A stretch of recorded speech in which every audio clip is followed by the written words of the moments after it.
What's up, Acura Legend owners and enthusiasts? It's time for another update on the red 93 6-speed LS.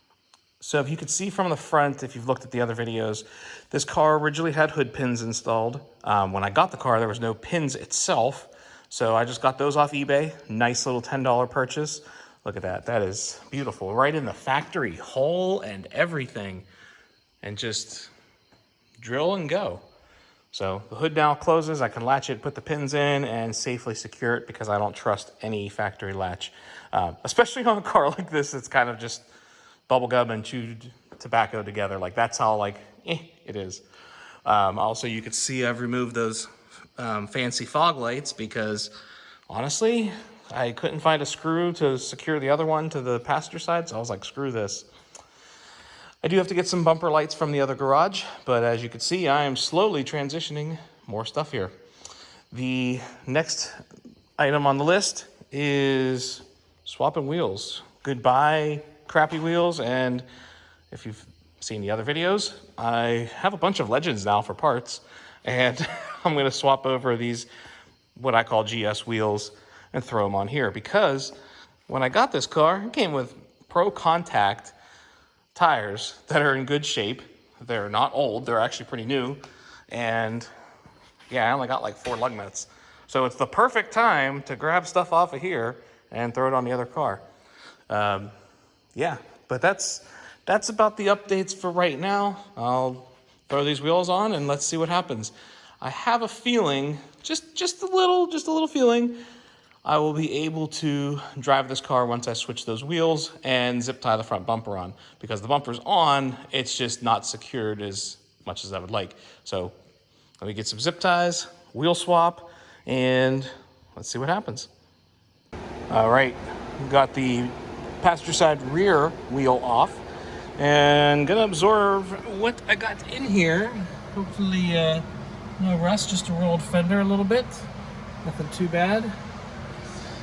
Obviously, you can see the custom exhaust. We have a new upper control arm. No camber kit, but looks fairly okay. Nothing too bad. But the question of the day is, what the hell shock is this and spring combo? Because the car's definitely lowered, and I don't know if somebody just painted the hell out of this. I mean, because literally you could see that they painted brake lines. My hubs are green and blue, and who knows.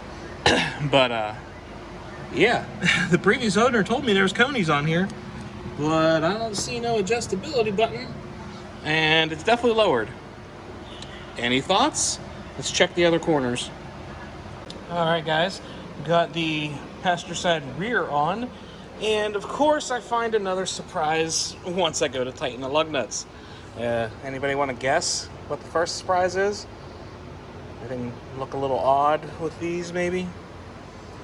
Well, these are the lug nuts from the other car.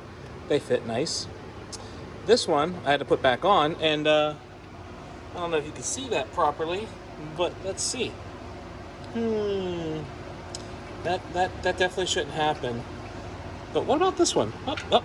Well, found that out now. Damn. Guess I gotta pull a freaking hub from another car and put it on over here. Not a big deal, but it's still funny whenever it's like, this is my free Legend that cost millions of dollars to fix. All right, guys, I am on the driver's side rear now. And you can see the color combinations continue. Now we got yellow lug nuts and, well, short one there. At least oh, look, there's another one, another rear hub.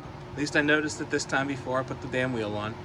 Either way, I gotta love that they put kind of a camber kit on this side, but new upper bolt, or new upper control arm,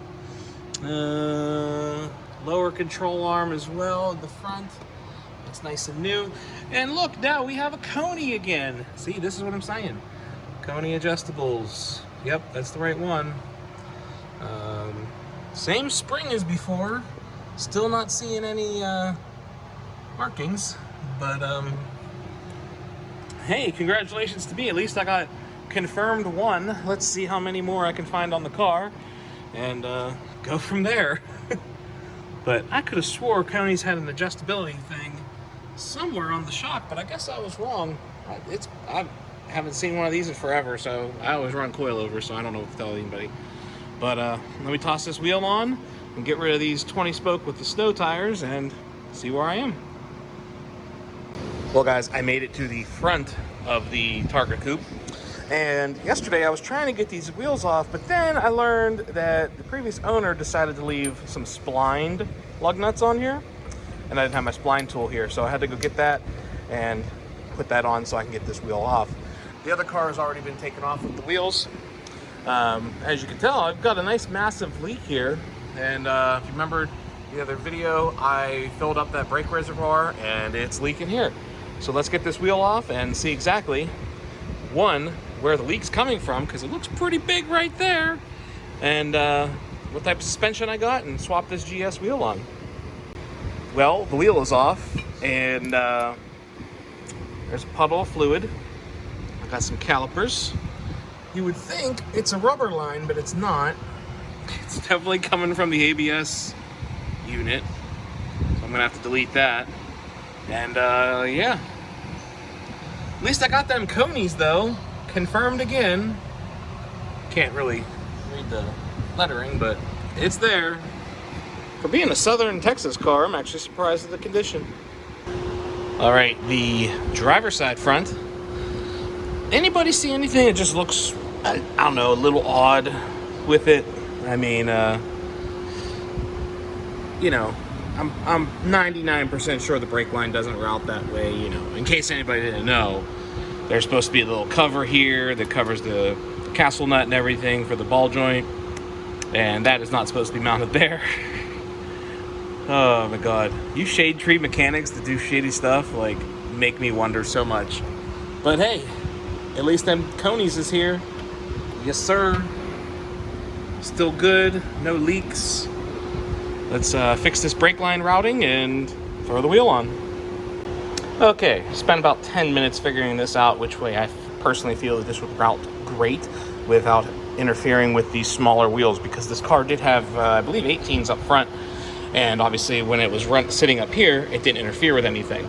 So went ahead and added the 2 bolts that were here to hold the brake line. This ABS line wasn't even bolted in properly, but now it is. It's a little bent, but it's okay. And as you can see, I zip tied. I got rid of this bracket, okay? Normally when I do K-Sport installs, I do the same thing. I get rid of these brackets because they're pointless. And honestly, I zip tie them. For the most part, I'll always do one metal zip tie and one plastic, just because the metal, they're not super tight, and the plastic ones are, so the plastic ones will hold it in place, and the metal one will act like a safety wire, if you will. But as you can see, movement is great. This is hard to do with one hand, but you know, doesn't interfere, and hose moves where it needs to, and doesn't interfere with this 16-inch wheel. So I'm going to toss the wheel on, and this car will officially have GS wheels on. So let's see what else. As you can see, I have the headliner out, and I'm starting to prepare the interior for the roof removal. So the last time I did this on the other car, we had already pretty much stripped everything, and I was just like, let's just cut it for fun. But now I am trying to salvage as much as I can. So like these little chrome strips, we got to keep them. I'm going to try and get these ones out, even though I couldn't get them out before. As you can see up inside here, you know, the sunroof's coming out.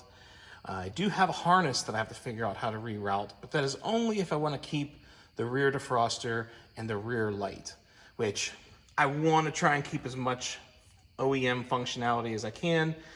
Obviously, there's not going to be a sunroof, and there's not going to be a headliner because, you know, the way this is set up OEM. But it will have all the pillars and seal up like it should. So let's see. I'm going to start working on this and get it a little further. Like I said, all the pillars are out, and just unbolting the sunroof right now. As soon as that's out, I'll have a giant hole, and then I'm going to make a really giant hole. So let's get going. All right, I've reassembled what the interior should look like. I've moved that harness. the harness that was going over to the sunroof, which was right here. I've just brought it all the way down here, disconnected the defroster on both sides because that's impossible to run. And well, I'm only going to drive this car during summer because there's going to be no roof on it. But that is the harness. It's just tucked down here. Still have the factory Bose amp in. All the electronics are still working and functioning as they should. The B and C pillars are still in. I have to go to the other garage and get another one of these. I accidentally broke it by sitting on it. My bad. But the one thing I wanted to point out, everybody's brought this up in some form or fashion when I did the first one. They ask, are you going to reinforce the roof when you cut the roof, off and do the Targa? No, and this is the reason why. So if I can hang this light right here, I can explain. So I cut the Targa into the factory sunroof, meaning from here over I cut, and then from here over I cut. That means all the structural rigidity, all the double metal, all of that is still intact here as well as here. So there's really no structural support. Yes, this is, but you can hear it. It's hollow almost. It's nothing really to ride home about. Plus, I will still have the door in full capacity.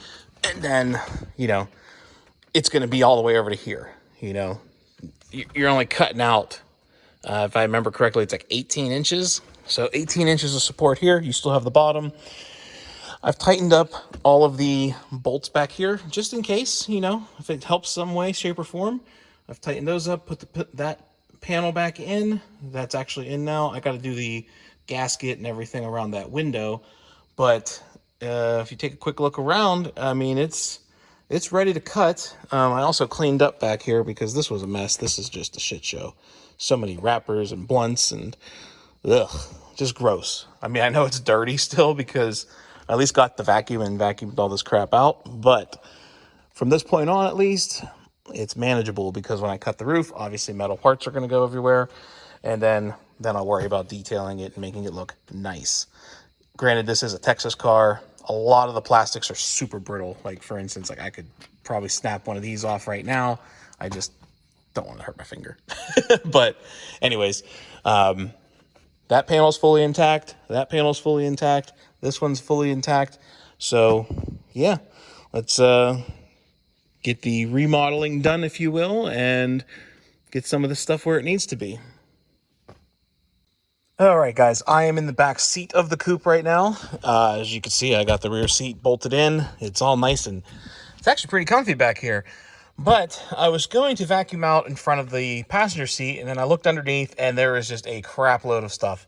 Some of it is right there. I don't want to put it on the video because YouTube will probably ban me or do something there. But you can get some of the remnants, if you will. You got sandpaper. You got that, lighters. Look, I got a G1 logo, fucking right. Some receipts. There was little baggies of things. I don't even know what this is. What is this? A JDM. Ooh, that's important. But while we're here, let's look at these seat brackets. So when it rocks back and forth, it definitely shakes. Now I'm seeing why. We're missing a bolt in the passenger front. And in the driver rear, this was like just all sorts of loose. So it would just like wonky do that. So it looks like I'm going to address these issues while the seat is out. I'm going to clean this, obviously. Bolt that in, fix the, little annoyances. Like on this seat, the seat belt is mounted on the side. Over there, they mounted it in front of the freaking adjuster. So it's a pain in the ass to move the seat up and down. And then looking over here, we don't have the seatbelt hooked up, so I might as well just go ahead and just plug that in, because let's just not half-ass everything all the time, Legend people. Come on, like, it takes 30 seconds to fix this stuff. Like, I just ripped out the whole console to get in here because I found a bunch of other crap, and just so addressing all the issues as we go, and eventually we'll get to the important stuff like cutting the roof off and driving it around and doing all that. But, safety first, because I am going to drive in this car with my girlfriend and possibly one of her kids or two of her kids. Who knows? We'll see who could fit in here because it is pretty cramped. But, Come on, guys. We can do better as a community. You don't have to rig everything and make it unsafe, because whenever you wreck in these cars, because they're from the 1990s, you know, you don't need to die. You can fix the stuff so it'll actually work. And that's my tip for the day. Okay, guys, on the driver's side, got that driver's seat out, and then, you know, we just, really, people, really, do you all throw your wrappers underneath the seat? Especially a seat that I can't fit my hand under, so I gotta, like, remove the seat to get the shit out. Oh, my God. But at least this seat's out, and, you know, your Pringles cans, you know, everybody got to call Central Texas handyman over here who makes fucking gutters. Actually, you know what? I actually need that. I'm gonna call him and be like, hey, you want to come to Pennsylvania? But yeah, seats out. Gonna have to stop for the day just because looking at these seat brackets, you know, that hole isn't really complete, and I need a lot of washers to mount the seat. Same with over here. The brackets, I will give them a total of a 3 out of 10 on a good day. Probably when they were new, they were 3 out of 10. But as you can tell, the metal is just bent, which it's not horrible, but it should be like a more firm bend. And then the welds are pretty shitty, and then obviously you're just missing shit completely. So now I have to run to Lowe's in the morning and get some washers and things to secure these seats, because believe it or not, they have like almost a finger gap underneath before they bolt down to anything. Again, stop rigging your shit so other people don't have to fix it. But it's like $3 in fucking washers I have to go buy. So that's it for right now. And then we'll check back whenever I got the washers and, you know, plug it in. What's up, Acura Legend family? So if you've been following the build, I am very anxious. I got the wheels switched over. I got the key. Let's see if it can actually move.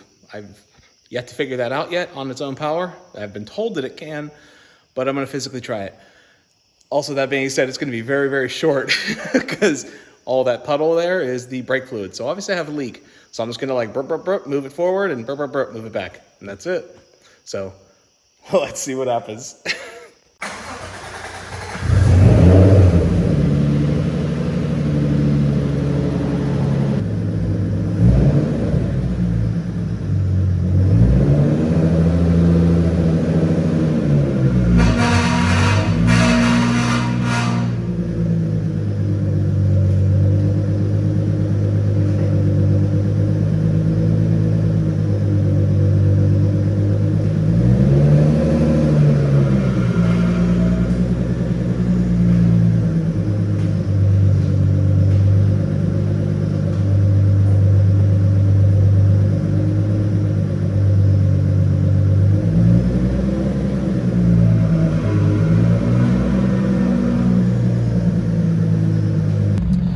Time to do some sketchy shit. Doo-da, doo-da. Time to do some sketchy shit. Oh, ba-doo-da day. Oh, she goes forward.